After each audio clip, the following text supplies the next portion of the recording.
Charlie Hartman yanked his A-1 Skyraider into a hard left brake and felt the G-forces shove him down into the seat pan.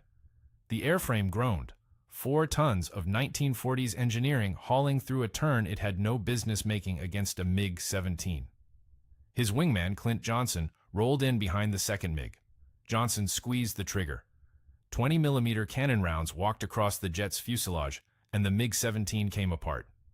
June 20th, 1965. 2 propeller-driven attack planes, designed for a war that ended 20 years earlier, had just engaged supersonic jet fighters over North Vietnam, and won. How does that happen? How does an aircraft with a cruise speed of 190 knots destroy something built to kill B-29s at 500?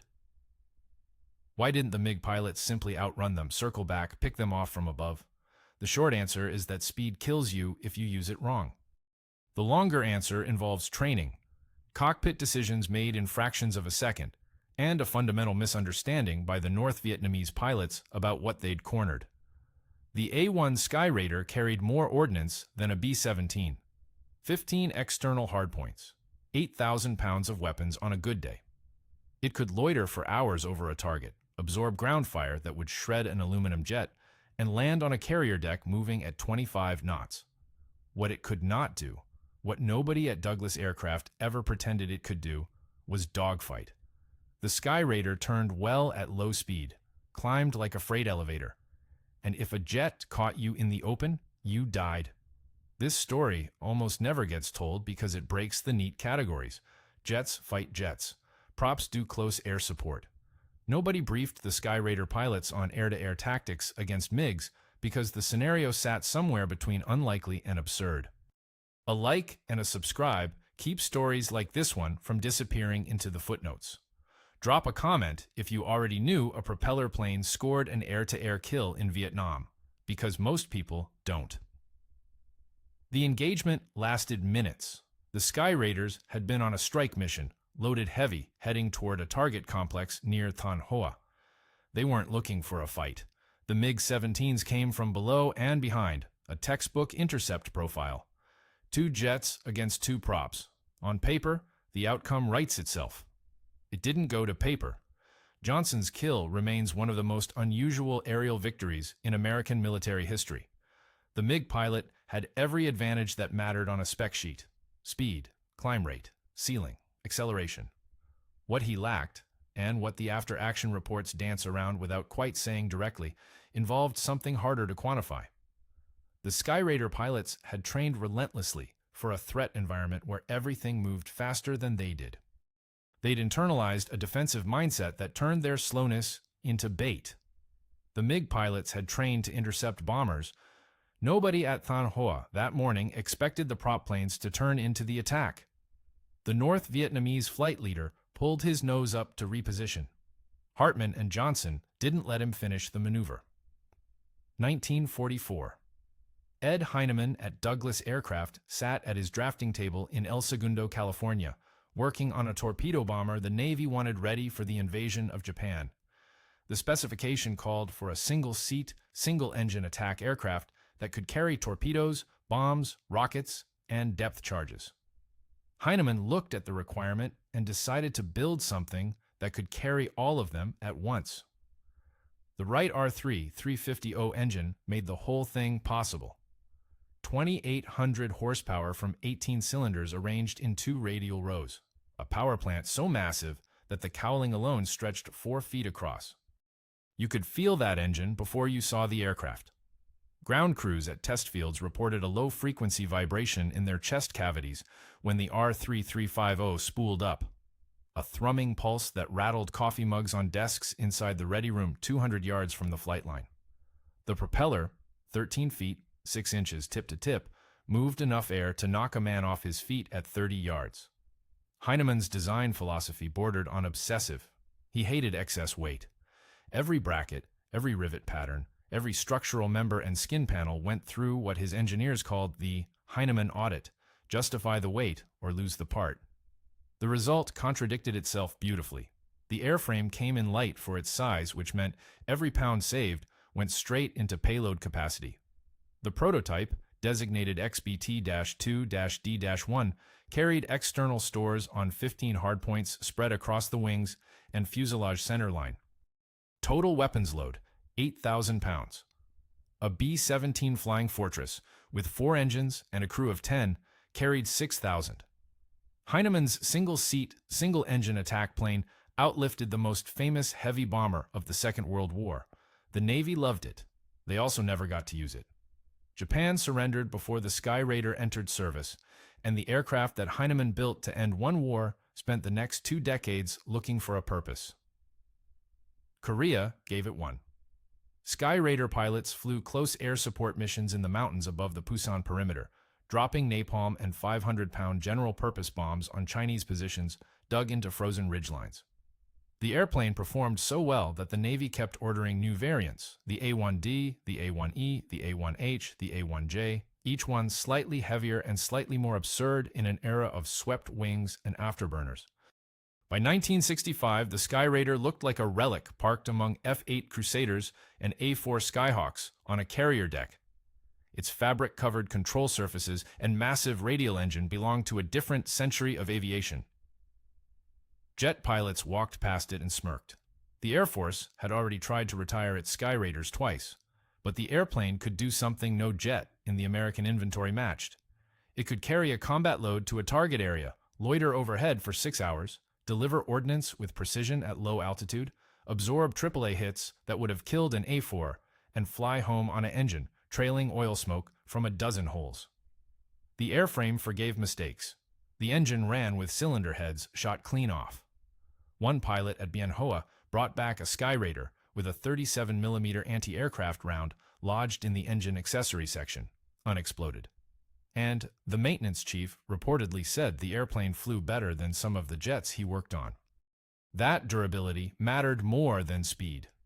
In the rescue mission profile, yanking downed pilots out of North Vietnamese territory while every gun in the province opened up, nothing else survived the punishment.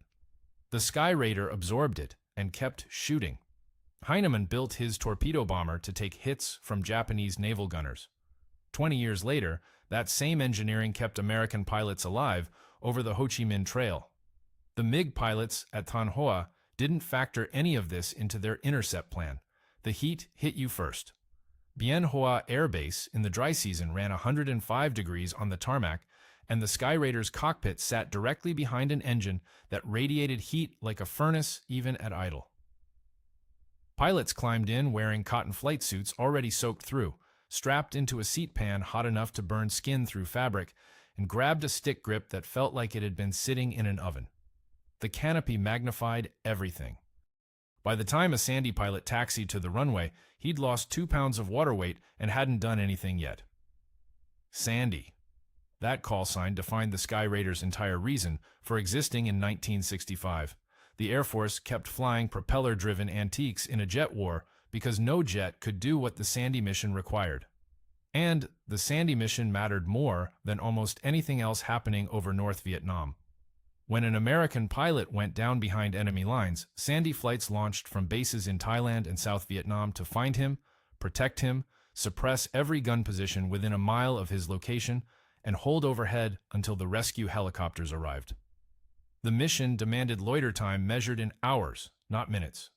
An F-100 Super Sabre carried enough fuel for maybe 40 minutes over the rescue area.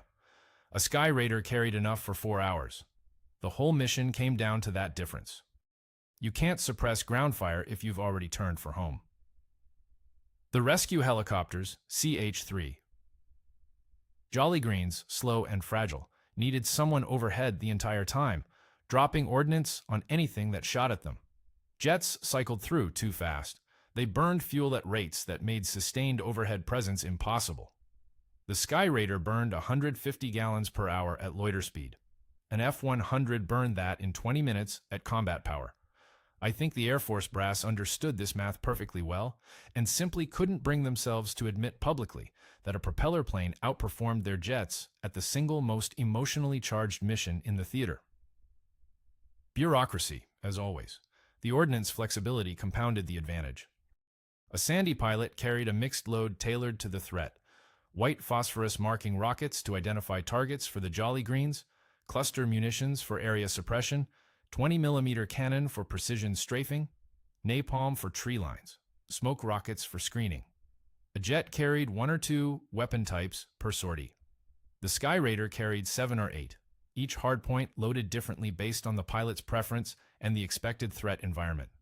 One pilot's combat diary lists a loadout that included napalm canisters, 7-shot rocket pods, 250-pound general-purpose bombs, and a pod of CBU-22 cluster bomblets, all on the same aircraft, all on the same mission. If the Air Force had retired the Skyraider in 1963, as some Pentagon planners pushed hard to do, the entire combat search and rescue architecture in Southeast Asia would have collapsed before it started. The Jolly Green crews knew this. They refused to fly rescues without Sandy escort. And yet the airplane everyone refused to fly without was the same airplane everyone wanted to retire. Kept saving lives that nothing else could reach. The low-speed maneuverability that made the Skyraider a joke next to an F-4 Phantom made it untouchable in the weeds. Sandy pilots flew at treetop level, pulling tight turns around karst ridgelines at 120 knots, hunting for muzzle flashes. A jet at that speed and altitude stalled and crashed. The Skyraider's massive wing, 400 square feet of lifting surface, generated enough lift at walking speeds to keep the airplane flying through maneuvers that violated in every principle of modern air combat. The pilot could look out the side of the canopy, spot a gun emplacement, roll in, fire, pull off, and circle back for another pass without ever climbing above 300 feet. Try that in a Phantom. The after-action report from one Sandy mission near Mugia Pass uses the phrase sustained low-altitude maneuvering not achievable by available jet aircraft. Their phrasing, not mine. The Air Force kept flying antiques because the antiques worked. The pilots who flew them, men like Hartman and Johnson, men who'd chosen the Skyraider over faster assignments, understood something that the spec sheets missed entirely. Speed dominates when you control the engagement. When the enemy controls the terrain, the timeline, the geography of the fight, when a wounded pilot sits in elephant grass with a survival radio and 30 rounds left, speed becomes irrelevant. What matters is presence, staying power, the willingness to orbit a hillside for 3 hours while people shoot at you, burning through your ordnance 1 pass at a time, waiting for the helicopter that's still 40 minutes out. The MiG-17 pilots who jumped Hartman and Johnson flew into exactly that mindset. What did the North Vietnamese Air Force actually train their MiG-17 pilots to do? The answer matters because it explains why 2 experienced jet fighter pilots flew straight into a killing box they built themselves. The MiG-17 entered North Vietnamese service in 1964, supplied by the Soviet Union and flown by pilots who'd completed training at air bases in southern China and the Soviet Far East. The training pipeline ran roughly 18 months, shorter than the American equivalent by a factor of 2. Soviet instructors emphasized intercept profiles against large, non-maneuvering targets, bombers, reconnaissance aircraft, tankers, transports. The curriculum focused on ground-controlled intercept geometry. A radar controller on the ground vectored the pilot to a specific point in the sky, called out the target's heading and altitude, and the pilot executed a stern conversion to gun range. Fire. Break away. Return to base. Clean, repeatable. Built around the assumption that the target flew straight and level. The MiG-17 itself reinforced this thinking. Its 37mm cannon hit hard enough to crack a bomber's spar with a single round, but the gun carried only 40 rounds total and fired slowly, practically a sniper weapon for air-to-air work. The two 23mm cannons added volume, 80 rounds each, but the sight system optimized for closing angle shots against predictable targets. The airplane turned beautifully at medium altitude, below 5,000 feet, loaded with full cannon ammunition and external tanks. It got heavy in the controls and bled energy fast in hard turns. Soviet doctrine called this acceptable. You didn't need to dogfight bombers. North Vietnamese pilots adapted the doctrine for local conditions during the spring of 1965. running intercepts against American strike packages heading toward bridges, rail yards, supply depots along the northeastern corridor. Their ground control radar, Soviet P-35 sets operating from sites near Hanoi, tracked the inbound formations and directed MiG pairs to intercept positions. The system performed well against fast-moving jets flying predictable ingress routes at medium altitude. Against a pair of Skyraiders cruising at 180 knots below 2,000 feet, the intercept geometry changed completely. But nobody in the North Vietnamese command structure flagged that as a problem. Why flag it? Slower target means easier intercept. More time on the gun sight. A propeller plane couldn't run, couldn't climb away, couldn't accelerate out of the envelope. The MiG-17 held a 300-knot speed advantage. Sources conflict on whether the specific pilots who engaged Hartman and Johnson had previous combat sorties. American intelligence assessments from that period rated most North Vietnamese MiG drivers as having between 30 and 60 total flight hours in type, competent for the intercept mission. Nowhere near enough experience to recognize when the intercept mission stopped applying. The critical flaw sat right there in the training. Every hour those pilots spent practicing stern conversion attacks on straight-flying targets built a reflex. Close from behind, stabilize the sight picture, fire. The reflex assumed the target cooperated. A B-66 destroyer or an RF-101 Voodoo on a reconnaissance run cooperated because it had no choice. It flew its profile and relied on speed and escort fighters for protection. A Skyraider pilot with 4,000 hours in type and a set of cannon loaded with high-explosive incendiary rounds did not cooperate. The MiG element that launched from Noi Bai on the morning of June 20th received a vector toward two slow-moving contacts heading northwest along the coast, altitude below 3,000 feet. Ground control reported no escort, no fighter cover.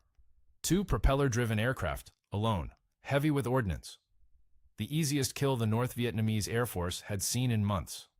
30 miles southeast of Thanh Hoa, the coastline bends inland and the terrain drops to flat paddies broken by low ridgelines covered in triple canopy jungle. Hartman and Johnson flew their A-1Es northwest along this stretch at 1,500 feet, airspeed sitting around 190 knots.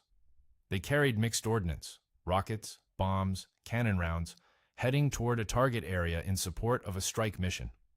The morning haze thinned above the water but thickened over land, cutting forward visibility to maybe 4 miles in the murk. Neither pilot had a radar warning receiver. Neither had a wingman beyond each other. The ground control intercept operators tracking them from Hanoi's radar network had been watching for several minutes. Hartman spotted them first. Two MiG-17s, coming in fast from the northeast, slightly high, maybe 2,500 feet, closing on a classic stern conversion angle. The geometry looked textbook. The MiG leader had positioned himself exactly where Soviet instructors taught him to be, behind, above, converging toward gun range on a target that should have kept flying straight. Hartman keyed the radio and called the threat to Johnson. Then, he did the thing the North Vietnamese training pipeline never accounted for. He turned into the attack, hard left brake, nose dropping slightly to keep energy in the turn, throttle shoved full forward until the R-3350 howled at max power and the propeller torque tried to roll the airplane. Johnson broke with him. Two Skyraiders pivoting toward the oncoming MiGs instead of running, which changed every variable in the intercept equation simultaneously. The MiG leader now faced a head-on pass he hadn't set up for. His closing speed jumped from manageable to combined, nearly 500 knots of closure rate compressing his firing window to less than 2 seconds. The gun sight designed for tracking shots against bombers became useless in a head-on snapshot. He fired. The rounds went wide. He blew past the Skyraiders so fast that by the time he started his pull-up to reposition, Hartman and Johnson sat behind him at his 7 o'clock, slow, turning, still in the fight. This exposed the fundamental mismatch the North Vietnamese planners missed. The MiG-17's minimum controllable airspeed in combat configuration hovered around 160 knots. Below that, the airplane departed controlled flight. The Skyraider flew comfortably at 120. Every time a MiG pilot tried to slow down and turn with the Americans, he approached the edge of his own envelope, while the Skyraider pilots still had 40 knots of margin to play with. Every time he kept his speed up, he overshot and had to extend away. Bleeding separation, burning fuel, giving the Americans time to reposition. The MiG's energy advantage, the 300 extra knots that made this look like an easy kill on the ground controller's scope, became a trap. Too fast to shoot, too fast to turn, and the fight kept resetting on the Skyraider's terms. The MiG leader came around for a second pass. Hartman had dropped to treetop level by now, dragging the fight into the weeds where the Skyraider lived, and the MiG-17 emphatically did not. The jungle canopy sat maybe 60 feet below. At that altitude, a MiG pulling hard into a turning fight risked hitting the ground before the pilot's inner ear registered the descent rate. Hartman didn't have that problem. 4,000 hours in the Skyraider meant he knew exactly how much sky he needed. Barely any. The MiG leader committed to a slashing attack from Hartman's left quarter. Hartman broke into him again, pulled the nose through, and squeezed the trigger on his 420mm cannon. The guns fired at a combined rate of roughly 2,800 rounds per minute. At a slant range of maybe 300 yards, the burst caught the MiG somewhere along the fuselage. Johnson, tracking the second MiG, fired a burst of his own as the wingman overshot below him. American accounts credit Hartman with the confirmed kill.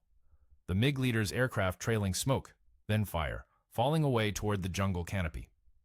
The wingman disengaged, accelerating northeast toward Noi Bai. The whole engagement lasted less than 4 minutes. Hartman and Johnson reformed, checked each other for damage, and continued toward their original target. They still had ordnance to deliver. 11:17 a.m. The MiG leader's second pass put him on a left-to-right crossing angle, roughly 40 degrees, off Hartman's nose, descending through 300 feet above the canopy at maybe 400 knots. Hartman broke into him. The Skyraider's nose swung left, and for a fraction of a second the two aircraft flew nearly head-on, a World War II fighter pointed at a jet designed to kill bombers over Moscow. The MiG pilot fired his 37mm cannon. The tracers passed above Hartman's canopy. Then the geometry shifted. The MiG couldn't sustain the turn. At that altitude, pulling hard enough to track a slow-turning Skyraider meant descending into the trees. The pilot had to ease his bank angle and open the turn radius, accepting the overshoot. He crossed in front of Hartman at maybe 200 yards of slant range, belly exposed, decelerating as he pulled his nose up to avoid the ridge ahead. Hartman's 4 M3 20mm cannon each fired 550 rounds per minute. 4 guns, harmonized to converge at roughly 300 yards, throwing high-explosive incendiary shells the size of a man's thumb. Each round weighed a quarter pound and carried enough explosive filler to punch through aluminum skin and detonate inside the airframe. The MiG-17's fuselage used a semi-monocoque aluminum structure, strong for its weight, adequate against wind loads and moderate G-forces, not built to absorb 20mm HEI, detonating inside the engine bay. Hartman held the trigger for approximately 2 seconds. At the combined cyclic rate, that put somewhere between 80 and 100 rounds into the air along the MiG's flight path. The burst walked across the fuselage from the wing root aft. Pieces came off the MiG immediately, aluminum panels, fragments trailing vapor. The engine, a Klimov VK-1F sitting in the tail section, took hits that ruptured fuel lines running through the fuselage spine. Jet fuel atomized inside a hot engine compartment does one thing. The MiG pitched up slightly as the pilot lost control authority, then rolled left. Fire appeared at the tail, spreading forward along the belly where fuel pooled against ruptured skin. The aircraft descended at a shallow angle toward the canopy, trailing a column of black smoke visible for miles. It hit the jungle approximately 4 seconds after Hartman's burst ended. Nobody ejected, and no parachute appeared. The after-action summary filed at Bien Hoa contains a single clinical sentence about the impact. Aircraft struck terrain and burned. Hartman felt the Skyraider shudder as the recoil from all 4 cannons firing simultaneously bled off his airspeed. The vibration ran through the rudder pedals and up through the stick grip into his forearm, a sensation unique to the Skyraider, where the guns mounted in the wings close enough to the cockpit that the concussion rattled the pilot's teeth. He released the trigger, checked his altitude, barely 100 feet above the trees, and rolled wings level. Johnson's voice came through the headset. Splash 1 MiG. I confirm, Splash 1. A propeller killed a jet. The 20th of June, 1965. A Shau Valley sits in the northwestern corner of South Vietnam, pressed against the Laotian border, ringed by mountains that top 4,000 feet on both sides. In March of 1966, 9 months after Hartman put a MiG into the jungle canopy, the valley hosted a special forces camp manned by 17 Green Berets and roughly 400 South Vietnamese irregulars. The North Vietnamese wanted it gone. They sent 2,000 troops down the surrounding ridgelines on the morning of March 9th and started shelling the camp with mortars zeroed to within 50 meters of the perimeter wire. The Skyraider pilots who flew close air support over A Shau that week operated under conditions that made the Tan Hoa engagement look almost sporting. The valley floor ran roughly a mile wide. Cloud ceilings dropped to 200 feet.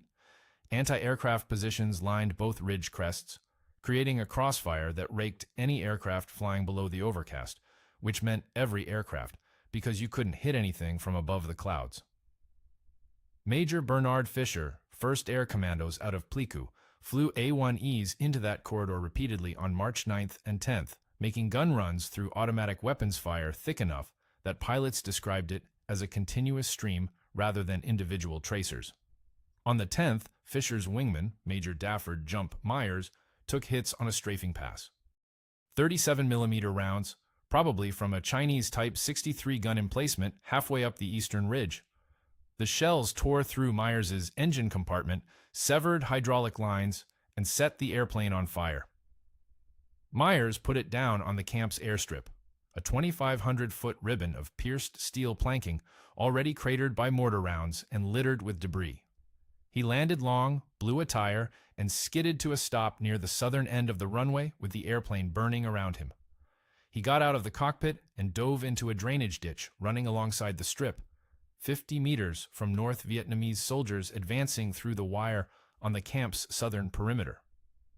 Fisher watched this from overhead. The rescue helicopter was 40 minutes out. 40 minutes. Myers lay in a ditch with small arms fire cracking over his head, the burning Skyraider marking his position like a signal flare for every NVA gunner in the valley. The camp's defenders fought from collapsing bunkers. Fisher did the math on fuel, on time, on the length of a cratered runway he'd never landed on the ground fire that had just shot down the airplane he intended to park next to. He rolled in. The approach came from the north, descending through ground fire from both ridgelines simultaneously. Fisher's Skyraider took hits on the way down, small caliber, nothing immediately critical. He touched down on the pierced steel planking, rolled past craters and burning debris, and taxied toward the southern end where Myers huddled in the ditch. The airplane bounced over a section of buckled planking hard enough to crack the tailwheel assembly. Fisher kept rolling. He later told debriefers he could see muzzle flashes from the tree line less than 100 yards to his left during the taxi. I didn't have time to think about whether it made sense. Myers was right there. Myers sprinted from the ditch, climbed onto the wing, and squeezed into the cockpit behind Fisher. The A-1E seated one. 2 men crammed into that space meant Myers essentially sat on Fisher's back, legs braced against the armor plating, no harness, no seat, no protection beyond the fuselage skin. Fisher shoved the throttle forward. The R-3350 caught immediately. Say what you will about the Skyraider, the right engine started when you needed it to start. The takeoff roll consumed most of the remaining runway. Ground fire followed them off the strip and continued until Fisher climbed into the overcast and broke northwest toward Pleiku. Total time on the ground, approximately 1 minute. Fisher received the Medal of Honor for the rescue, the first awarded to an Air Force member during the Vietnam War. Myers recovered fully. The camp at A Shau fell to the North Vietnamese later that same day, overrun from 3 sides after the remaining defenders exhausted their ammunition. The valley became one of the war's most contested corridors for the next 7 years. The Skyraider community had already produced air-to-air kills and close air support legends. Now it added the single most audacious combat rescue of the entire conflict. Same airplane, same engine. Ed Heinemann hung on the airframe in 1944.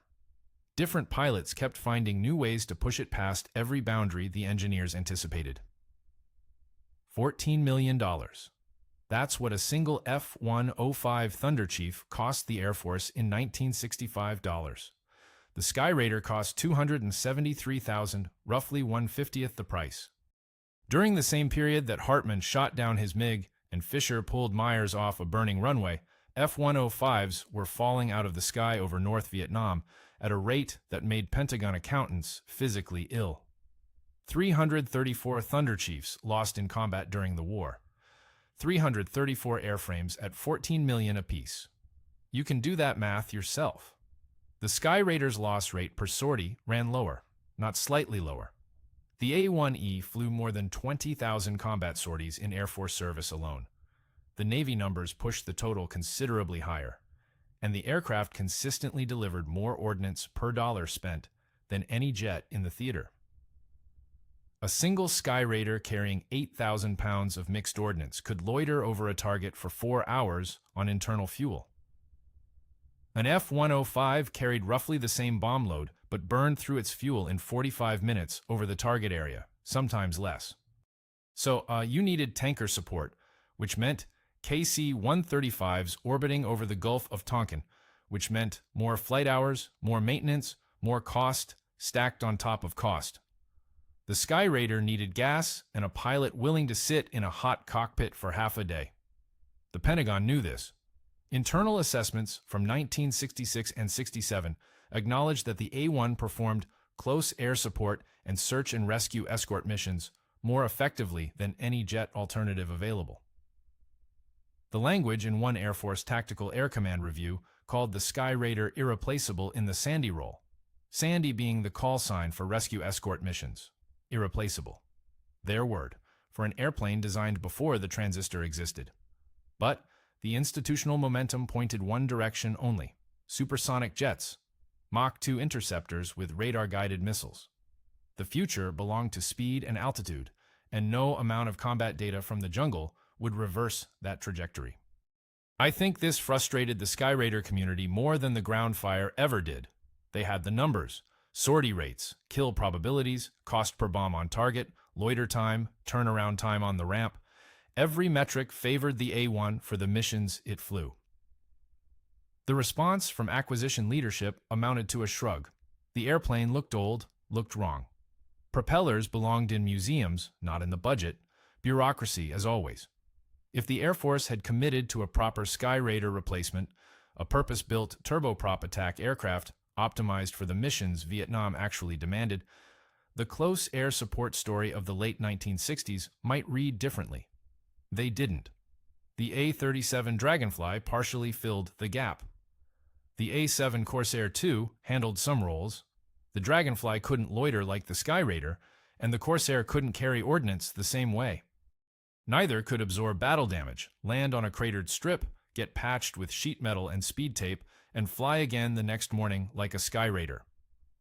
Which brings us back to what made the airplane dangerous to a MiG. The North Vietnamese Air Force never sent MiG-17s after Skyraiders again, with the same casual confidence they displayed on the 20th of June, 1965. Hartman's kill changed the calculus. A propeller aircraft that fights back, that turns into you, drops to the deck, and puts 20mm rounds through your engine bay, stops being easy prey and starts being a problem that requires dedicated tactical planning. The after-action reports from Hanoi's Fighter Command for the remainder of 65 show a shift. Skyraiders moved down the priority list. MiG intercepts increasingly targeted the fast movers, F-1, O-5s, F-4s, where closing speed differentials worked in the MiG's favor rather than against it. Hartman flew the rest of his tour. Johnson flew the rest of his tour. Neither man's name appears in most histories of aerial combat in Vietnam, which tend to focus on the Robin Oldses and the Cunninghams, jet pilots killing MiGs with missiles at ranges measured in miles. The Skyraider kill happened at 300 yards, close enough to see the other airplane come apart.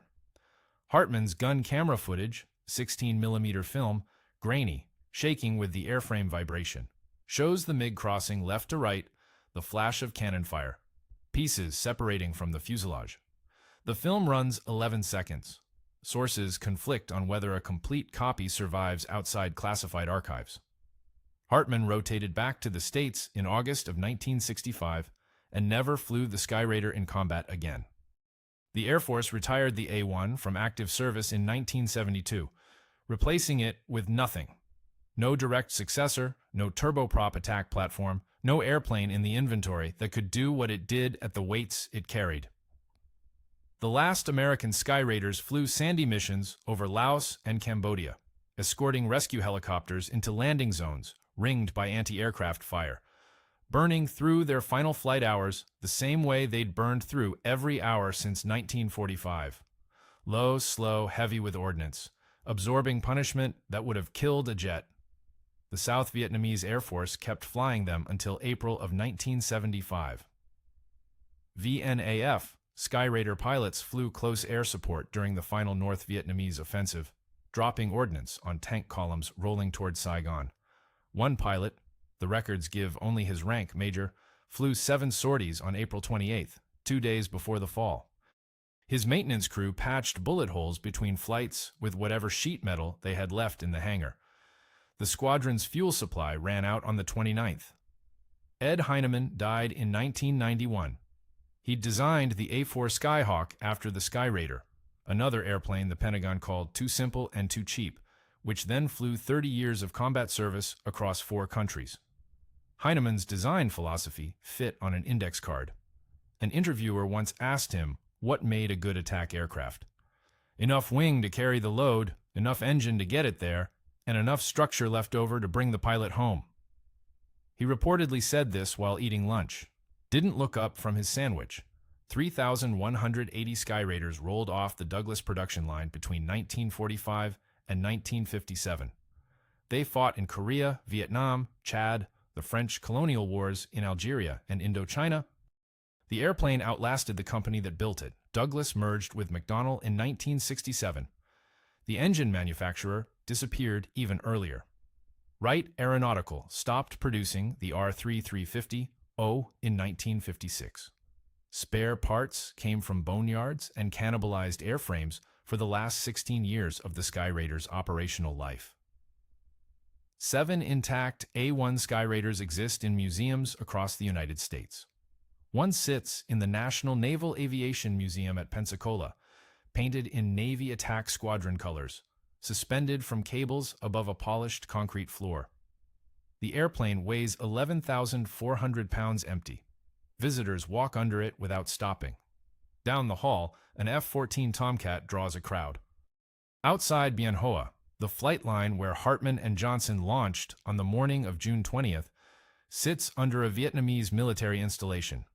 Satellite imagery from 2024 shows concrete pads, newer hangars, a resurfaced runway. Vietnamese Air Force MiG-21s parked in revetments along the eastern taxiway.